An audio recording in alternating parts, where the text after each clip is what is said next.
자, 두 번째 문제는 모든 분들이 다 잘 알고 계시는 뉴스, 오늘 많이 보신 뉴스인데요. 여기에 대해서 말씀을 좀 드리겠습니다. 예. 박상기 법무부 장관이 최초로 증언을 했는데 윤석열이 조국 사태 첫날 조국의 낙마를 요구했다라는 소식입니다. 조국의 낙마를 요구한 것이 검찰총장의 상급자인데 본인들에게 없는 권리를 어떻게 요구를 했는지 전 도저히 믿겨지지가 않는데요. 근데 이제 이때 이야기를 쭉 보면 법무부 장관을 만나서 이야기를 하면서 인사청문회를 앞두고 공직 자녀의 입시 문제, 자녀가 받은 추천장이나 표창장, 인턴 증명서 같은 문제를 수사를 해야 될 일인지 의문이 든다라고 말을 했다는 거죠. 그리고 사모펀드 관련 같은 경우는 금융감독원 같은 곳에 12.12를 가리면 된다라고 했다는 건데 아무런 보고 없이 압수수색을 먼저 했다는 겁니다. 그러고 나서 이야기를 들어보면 상세하게 보고를 했다는 건데요. 어떤 보고 내용인지를 보면 정말 경악스러운 거죠. 박상기 총장 얘기하는데 윤석열이 1시간 넘게 사모펀드 이야기만 했다는 겁니다. 그때 화력이 쏟아졌던 것은 자녀 입시 비리 문제였는데 그 이야기는 하지 않았다는 것이고요. 박상기 전 장관에 따르면 8월 27일 박상기 장관을 만난 윤석열 총장이 1시간 넘는 시간 동안 조국 후보자의 가족 관련된 사모펀드 의혹 제기만 하면서 수사의 정당성을 역설을 했다는 겁니다. 윤석열 총장이 조국 후보의 딸 입시 비리 문제에 대해서 한마디도 하지 않았고 주로 사모펀드 문제만 얘기하면서 사모펀드는 사기꾼들이 하는 짓인데 어떻게 민정수석이 그런 짓을 할 수 있느냐 말을 반복했다라는 겁니다. 그런데 최근에 있었던 조범동 씨의 1심 재판 결과 권력형 주식 조작과는 아무런 상관이 없는 소위 말하는 그 익성 주식회사의 관련자들이 주식 조작한 것이 아니냐는 강한 의문이 남는 재판 결과를 발표했죠. 검찰이 기소를 하지 않았기 때문에 그들의 주가 조작 공모 여부에 대해서는 판단하지 않았지만 어쨌거나 정경심 교수는 단순히 대여금 돈을 빌려준 것뿐이고 주식 조작에는 아무런 공모를 하지 않은 것으로 드러나서 윤석열 총장의 최초 문제제기였던 사모펀드, 그러니까 윤석열 총장도 사모펀드가 뭔지 잘 몰랐던 거죠. 사모펀드는 사기꾼들이나 하는 짓인데 민정수석이 어떻게 그런 짓을 할 수 있느냐라고 말만 했다는 거예요.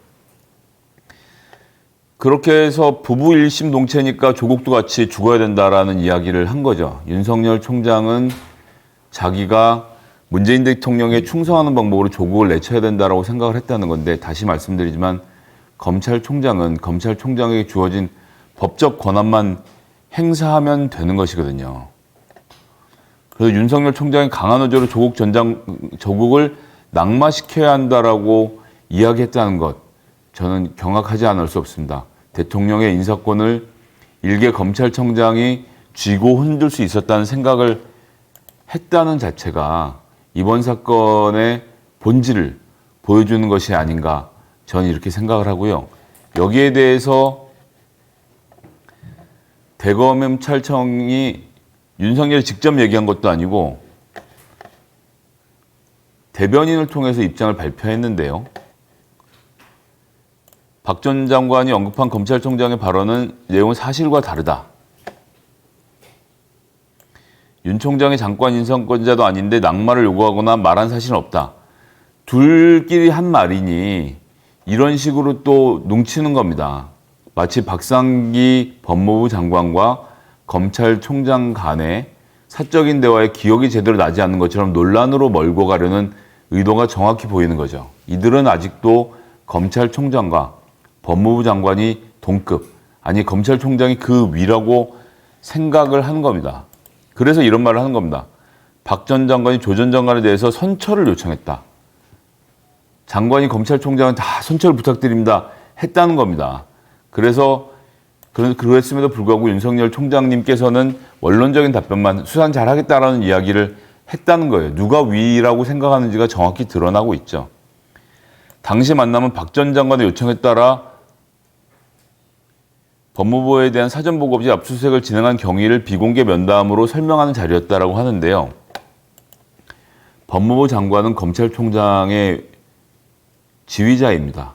요청을 하다니요. 법무부 장관이 들어오라면 명령을 하면 명령을 듣고 검찰총장이 그에 따르는 거지, 마치 부탁을 한 사람처럼 선처도 요청하고 면담도 요청한 것처럼 말을 해서 검찰총장이 지금 갖고 있는 본인의 지위를 대단히 착각하고 있다는 것을 보여주는 겁니다.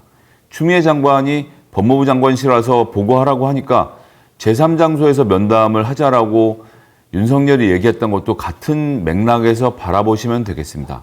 세상이 어떻게 돌아가는지 전혀 물정을 모르는 아이 같은 모습을 보여주고 있는 것이 아닌가 싶습니다. 윤석열 검찰총장은 지금 본인의 지위를 제대로 파악하지 못하고 있는 것이 만천하에 드러났습니다. 그리고 대통령의 인사권조차도 건드렸던 것이 드러났습니다.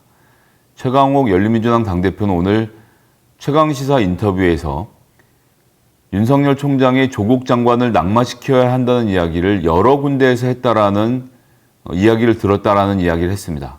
즉 윤석열 총장으로부터 조국 장관 낙마시켜야 된다는 이야기를 들었던 다른 증언들이 앞으로 쏟아져 나올 것을 예측하게 해주는 대목인데요. 이런 과정을 통해서 검찰총장의 직권남용 드러나게 될 것이고요. 이것을 다 알고 있는 법무부 장관인 추미애 장관, 이 문제에 대해서 앞으로 어떻게 처리할지 저희가 지켜봐야 할 것 같습니다. 대통령의 인사권을 건드리고 본인의 측근에 대한 서울중앙지검의 수사를 방해하는 윤석열 총장은 감찰 대상이 아닌가라고 말씀드리겠습니다.